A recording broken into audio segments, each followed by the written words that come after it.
Om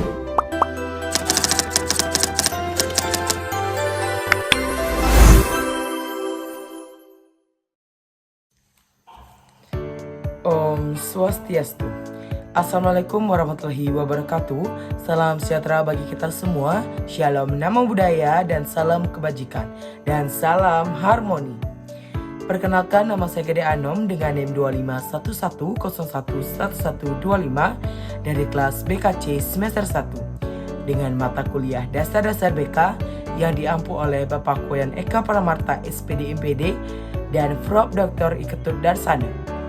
Pada kesempatan ini, saya akan menguraikan jawaban berdasarkan pemahaman saya terhadap kasus dan pertanyaan yang diberikan. Prinsip yang dilanggar dalam kasus konseling tersebut adalah kerahasiaan, di mana Rina berbagi cerita dengan senior yang ia percayai sebagai tempat untuk curhat, tetapi data pribadi yang ia ungkapkan disebarluaskan tanpa persetujuan. Nah, dalam konteks bimbingan konseling, kerahasiaan merupakan prinsip fundamental yang mewajibkan konselor untuk melindungi semua informasi milik klien dan tidak mempublikasikannya kepada orang lain, kecuali dengan persetujuan klien atau dalam situasi tertentu yang berpotensi membahayakan.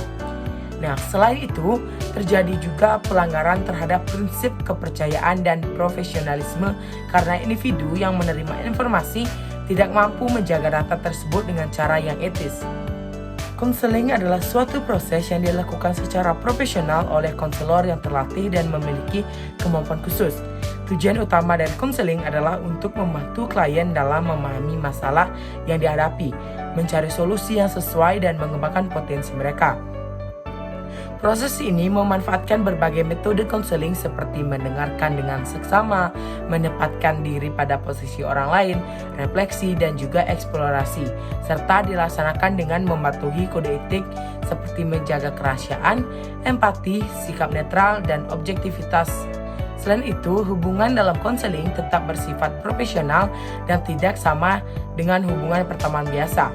Sebaliknya, curhat seringkali terjadi antara teman, senior, atau orang terdekat yang tidak memiliki keahlian khusus.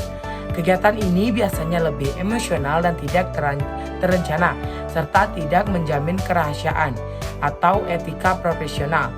Saran yang diberikan juga seringkali berdasarkan pengalaman pribadi dan bersifat subjektif, bukan metode yang berlandaskan penelitian. Dengan demikian, perbedaan utama antara konseling dan curhat dapat dilihat pada tingkat profesionalisme, tujuan yang jelas, metode yang diterapkan, serta jaminan etika yang diusung. Kerahasiaan merupakan prinsip paling penting dalam konseling karena berfungsi besar dalam memelihara kualitas hubungan antara konselor dan klien.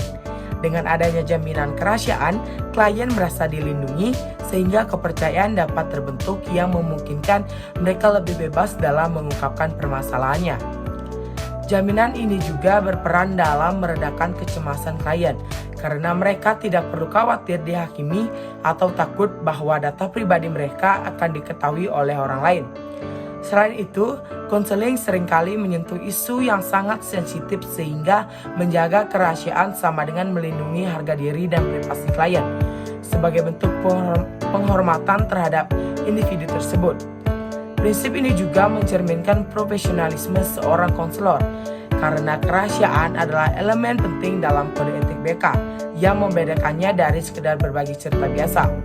Lebih dari itu, pelestarian kerahasiaan bisa menghindari berbagai konsekuensi sosial yang merugikan seperti stres, perdebatan, intimidasi, hingga trauma yang dapat terjadi jika informasi pribadi tersebar luas. Oleh karena itu, kerahasiaan dianggap sebagai dasar utama yang memastikan bahwa proses konselor dapat berlangsung dengan aman, beretika, dan juga efektif.